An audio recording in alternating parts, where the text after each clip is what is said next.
संजीव जी, राजस्थान अजमेर से। संजीव। राधे राधे महाराज जी। महाराज जी, जीवन में संतुष्टि और लालच पर कैसे विजय पाई जाए? ना संतुष्टि मिलती है, ना लालच कम हो रहा है। नाम जप।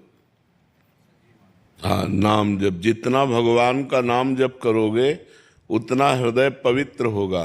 पवित्र हृदय जथा लाभ संतोष सदा काहू सो कछु न चाहोगो। जो संतोष है वही कामनाओं को शांत करता है। बिन संतोष न काम न साही, अछत काम सुख सपने नाही। जब तक संतोष नहीं आता तब तक लालच और कामना बढ़ती रहती है। लालच और कामना जब तक बढ़ती रहती है तो कितना भी कुछ भी हो वो अशांत रहता है।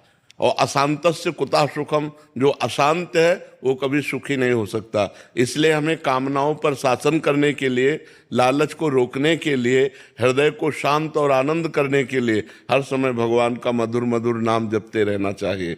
हरि स्मृति सर्व विपद विमोक्षणम। भगवान की याद, भगवान का नाम जप समस्त दुख और विपत्तियों से बचा लेता है। इसलिए खूब नाम जप करो जिससे बुद्धि पवित्र हो, जिससे हृदय में संतोष, शांति और आनंद की उत्पत्ति हो। जब तक भजन नहीं होगा तब तक सुनने और सुनाने से लाभ नहीं मिलता, भजन करने से लाभ मिलता है। खूब नाम जप करो भगवान का।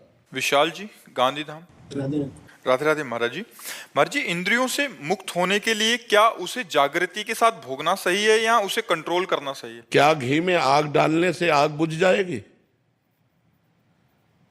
हम आपसे प्रश्न करते हैं कि आग है और घी डालो उसमें तो क्या आग बुझ जाएगी क्या?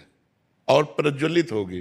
तो इंद्रियों को रोकने से हम इंद्रिय विजयी हो सकते हैं, ना कि इंद्रियों के भोगने से हम इंद्रियों के गुलाम हो जाएंगे और इंद्रियां हमारी भ्रष्ट होती चली जाएंगी। क्या भोगने से इंद्रियां कभी तृप्त हुई हैं? आप लोग तो गृहस्थ हैं, आप लोग बताइए कि क्या भोगने के बाद ऐसा लगता है कि अब कछुनाथ न चाहिए मोरे?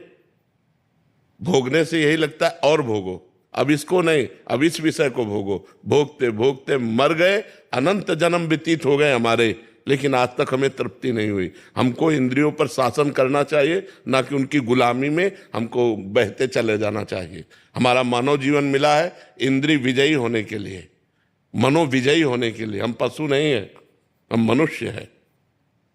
हम भगवान का नाम जप करके, शास्त्रों का स्वाध्याय करके, गुरु चरणों की रज माथे पे धारण करके हम इंद्रियों को वश में कर सकते हैं। हम गंदी आदतों को छोड़ सकते हैं, हम अपने स्वरूप में स्थित हो सकते हैं, भगवत प्राप्ति कर सकते हैं। तो इसलिए इंद्रियों को भोगने से हानि ही हानि है और इंद्रियों को संयम में करने से लाभ ही लाभ है। चिराग जी। राधे राधे महाराज। राधे राधे महाराज जी। महाराज जी, आपने एक सत्संग में बोला था कि हमसे प्रेम करोगे तो आपकी परीक्षा लेंगे और श्री जी से प्रेम करेंगे तो आप पे प्यार बरसाएंगी। परंतु महाराज जी, हमारे लिए तो आप ही सब कुछ है, तो क्या अभी भी हमें परीक्षा देने पड़ेगी? ऐसे तुम हमें मान रहे हो, हम तुम्हें मान रहे हैं, अलग बात है। और जब ये हो गया कि आप पीछे पड़ गए हो तब फिर देखा जाता है कि तुम हमें कितना प्यार करते हो। तुम्हें भरी सभा में अपमानित करके निकाल दिया गया, इसके बाद भी आपको ऐसे ही प्यार कर रहे हैं। आप कुछ भी करो प्रभु, आपके सिवा मेरा कोई नहीं है। हर तरह से उसको धिक्कारा गया, हटाया गया, हर तरह से उसको परास्त किया गया, बस उसके यही निकल रहा है, आपके सिवा हमारा कोई नहीं प्रभु, आप जैसा मनाए। क्रस कर गया। आप जो चाहते हैं उसके विपरीत हम आपसे आचरण करते हैं। इसके बाद भी आप कहा कि आप जो लीला मनावे सो करो प्रभु, ये तन, ये मन, ये प्राण सब आपका है, आप जैसा आदेश करें। जैसा वो बात फिर लगता है कि ये मेरा है। देहाभिमानी और प्रेम ये दोनों एक साथ नहीं रहते। देखो ना, हमारे भगवान सर्वलोक महेश्वर होकर प्रियाजू से विनय करते हैं, प्रियाजू के आगे हाथ जोड़े खड़े रहते हैं, क्योंकि वो राधा किशोरी से प्यार करते हैं तो हाथ जोड़े खड़े रहते हैं। सर्वलोक महेश्वर है, जिनकी भ्रकुटी विलास सृष्टि लय हुई, वो हमारी लाडली जी के सामने। वो तो मतलब ये तो प्रेम का तो प्रेम में क्या है, बिक जाना होता है। जिससे हम प्यार करते हैं उसके हाथ बिक गए। यहाँ लोक में प्रेम थोड़ी होता है, यहाँ तो काम वासना है, यहाँ प्रेम थोड़ी है। प्रेम तो वो चीज है कि हम आपसे प्यार करते हैं, अब आप हमें कटवा दें भी तो मैं आपसे ही प्यार करूंगा। आपके सुख के लिए मेरा जीवन है, आपके लिए मेरा जीवन है। लेकिन यहां ऐसा नहीं होता। प्यार का नाटक केवल वासनाओं की पूर्ति के लिए, प्यार तो भगवान से होता है। और जब अगर प्यार आपका शुद्ध है तो वहीं भगवान विराजमान है। जहां प्यार है, माता पिता से शुद्ध प्यार हो जाए, पत्नी से शुद्ध प्यार हो जाए, पति से शुद्ध प्यार हो जाए, तो भगवान की प्राप्ति हो जाए। प्रेम में बड़ी सामर्थ्य है। पति प्रेम में, मातृ प्रेम में, पितृ प्रेम में प्रेम करो। प्रेम कहाँ कौन करता है, कहाँ प्रेम करता है? यहां तो सब वासनाओं का खेल हो रहा है। तो ऐसे ही जैसे अपने लोग हैं तो अपने नहीं मानते कि मुझसे कोई प्यार करता है, केवल प्रभु प्यार करते हैं। अब आप जैसे प्यार करने लगे तो मुझे लगता है मेरा प्रभु इस रूप में प्यार कर रहा है, मेरा प्रभु इस रूप में प्यार कर रहा है। पर प्रभु ही प्यार कर रहा है, व्यक्ति नहीं। व्यक्ति का हमारे यहाँ कोई गुंजाइश नहीं। कोई व्यक्ति हमसे प्यार नहीं कर सकता। हमसे जो प्यार कर रहे हैं मेरे प्रभु प्यार कर रहे हैं। इन सब रूपों में प्रभु आए हैं, व्यक्ति नहीं आया। हमारी दृष्टि में व्यक्ति नहीं है, हमारे प्रभु ये स्त्री पुरुष रूप धारण करके आए हुए हैं। हमें दर्शन देकर, हमसे प्रश्न करके, उत्तर सुन करके कृतार्थ करने आए हैं। हमें हमको अपनी चर्चा में लगाने आए हैं। ये हम भाव रखते हैं। समझ पा रहे हैं आप? मधुबाला जी दिल्ली से। राधे राधे महाराज जी।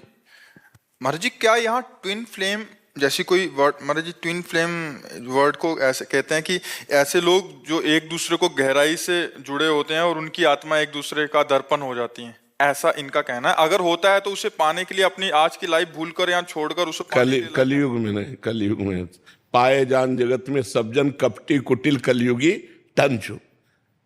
यहां प्यार नहीं। ये तो एक प्राण और दो देही, जो आप कह रहे हो अंग्रेजी में, हमें अंग्रेजी तो आती नहीं, किसी का भी हो। एक प्राण, दो मन, दो तन, ये सब दिखाई दे रहे हैं, लेकिन एक प्राण, दोनों के प्राण एक हो चुके हैं। वो जो सोचा वो उसके मन में आ गया, वो जो सोचा वो उसके मन में आ गया। ऐसा प्रेम जगत में मुश्किल है। जगत में ऐसा प्रेम देखने में मुश्किल है। सबको अपने अपने मन की चाहिए। हमारे मन के अनुकूल चलो तो हम आपसे प्यार करते हैं, प्रतिकूल हो गए तो आपसे प्यार नहीं। ऐसा प्यार जगत में कहाँ है? ये तो भक्ति में है कि अपने गुरु से प्यार किया और अपना मन प्राण दे दिया, तो जो गुरु की सोच वही शिष्य की सोच हो गई, जो शिष्य की सोच वो गुरु के अंदर स्फुरित हो गई। ऐसा भक्ति में देखा गया, साधना में देखा गया, संसार में तो नहीं देखा गया ऐसा। जी अंकिता जी।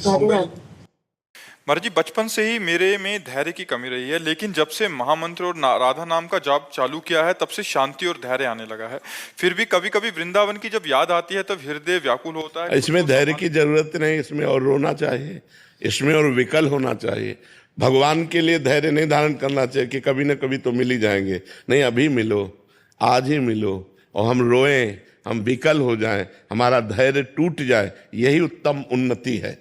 परमार्थ की उन्नति है कि भगवान के मिलन के लिए, धाम के लिए हमारा धैर्य टूट जाए कि अब नहीं जिया जा रहा प्रभु, अब मिलो। अभी धैर्य है ना, खा पी रहे आराम से, दिनचर्या कट रही, ये धैर्य हमें ठीक नहीं लगता। हमें ऐसा धैर्य का बांध टूट जाए कि अब जिया नहीं जा रहा। जब देखो तब आंसू चल रहे हैं, प्रभु के लिए विकल है, प्रभु को पुकार रहा है, कब मिलोगे? आज का भी दिन गया, आज की भी रात गई, स्वप्न में भी नहीं आए, अब कैसे धैर्य रखूं? ऐसे ऐसे विकलता होनी चाहिए। सारंग नैनी जी। श्रीहरिवंश महाराज जी। महाराज जी, अभी अगले महीने 10 जुलाई को गुरु पूर्णिमा है। आप कह रहे हैं कि गुरु पूर्णिमा पर गुरु पूजन का महत्व होता है। हम आपके शरणागत, आप अपनी उपासना पद्धति में रोज छवि सेवा, मानसी सेवा तो गुरु जी की करते ही हैं, पर गुरु पूर्णिमा के दिन या उन दिनों में क्या विशेष करना चाहिए? उनकी गुरु जी के दर्शन करने चाहिए। यदि प्रगट में विराजमान हो तो गुरु जी के दर्शन करने चाहिए। गुरु जी के दर्शन मात्र ही सारी सेवा हो जाती है। अगर हमारे पास पत्र, पुष्प, फल जो भी हमारे पास है, उनके चरणों में जाके चढ़ाएं, उनके दर्शन करें, उनकी मंद मुस्कान, उनकी कृपा दृष्टि प्राप्त करें। पादुका और फोटो की तो रोज पूजा करते हैं, एक दिन साक्षात जाकर पूजन करने का सौभाग्य है गुरु पूर्णिमा को, तो अपने गुरुदेव के साक्षात दर्शन करने चाहिए और जो पत्र पुष्प हो उनके चरणों में समर्पित करना चाहिए और उनकी आज्ञा के अंतर्गत रहना चाहिए। यही गुरु पूजा है। सजल शर्मा जी, बेंगलोर से। राधे राधे लाड़ी। राधे राधे महाराज जी। महाराज जी, मैं एक विद्यार्थी हूँ जिसकी अभी अभी नौकरी लगी है। आपकी कृपा से राधा नाम तथा अच्छे आचरण करने की कोशिश कर रहा हूँ। गुरुदेव, मेरा प्रश्न है कि लौकिक उन्नति के लिए यदि विदेश में मुझे नौकरी मिले तो क्या मुझे जाना चाहिए? चले जाना चाहिए, चले जाना चाहिए। सबे भूमि गोपाल की आमे अटक कहा, सब भगवान की रचना है। अगर आवश्यकता पड़े तो चला जाना चाहिए, अपनी पढ़ाई लिखाई योग्यता बनानी चाहिए और अपने समाज की सेवा करनी चाहिए। जिस भी डिपार्टमेंट में हो, उस डिपार्टमेंट में हम विदेशों में जब हम भ्रमण करते हैं तो हमारा ज्ञान विकास को प्राप्त होता है। हमारा ज्ञान ऐसा नहीं व्यर्थ नहीं जाता, देश विदेश जाने वाले के ज्ञान का विकास होता है और उसी ज्ञान से हम अपने समाज की सेवा करें। मानो डॉक्टर है, मास्टर है, अच्छी क्वालिटी का अगर हमारे अंदर ज्ञान आ गया, अच्छी बातें हमारे अंदर आ गई, हम ग्रेजुएट हो गए, तो हम अपने समाज को सुधार सकते हैं। तो जानना चाहिए, हम कहते हैं जानना चाहिए, पर अपनी पद्धति से रहना चाहिए। पद्धति विदेशी नहीं अपनानी चाहिए, ज्ञान प्राप्त करना चाहिए। जड़ चेतन गुण दोष में विश्व कीन करतार, संत हंस गुण गाहे पे परिहरिवार विकार। गुण दोष सब जगह है, तो विदेशों के अवगुण नहीं लेने चाहिए। व्यभिचार, मांस, मदिरा, ये सब नहीं लेना चाहिए। हमको उनके गुण लेने चाहिए, उनकी योग्यताएं लेनी चाहिए और अपने देश में आकर उसका विकास करना चाहिए। अरे जी, आप कहते हैं संघ का प्रभाव होता है, पर वैसे संघ में रहने से वैसे दोस्त हैं, वैसी पद्धतियां हैं। जो रही उत्तम प्रकृति का कर सकत कुसंग, चंदन विष व्यापत नहीं लपटे रहत भुजंग। अगर हम उत्तम स्वभाव लेकर के जाएं तो हमको कोई फंसा नहीं सकता। हम अच्छे अच्छे सद्गुण लेकर के आ जाएं। जैसे बहुत ऐसे विकासशील बातें हैं जो हमको विदेशों से प्राप्त होती हैं।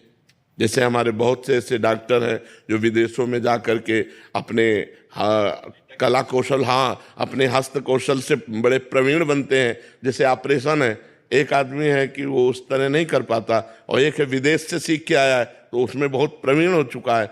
तो हमें लगता है जाना चाहिए, पढ़ाई लिखाई किसी भी विषय में विदेश जाना चाहिए, पर मांस, मदिरा और व्यभिचार, इन 3 दोषों से बचना चाहिए, क्योंकि विदेशों में इनकी भरमार है।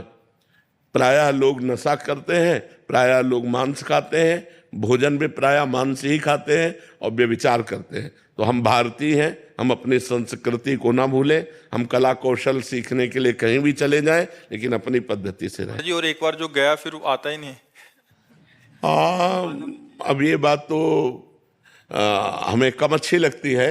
हम जाए लेकिन अपने देश के लिए सीख के लाए और अपने देश की उन्नति करें, अपने देश को पढ़ाएं लिखाएं, अपने देश की सेवा करें। अब ऐसा नहीं कि वहाँ अच्छा पैसा मिल गया तो वहीं रहने लगे, ऐसा नहीं होना चाहिए।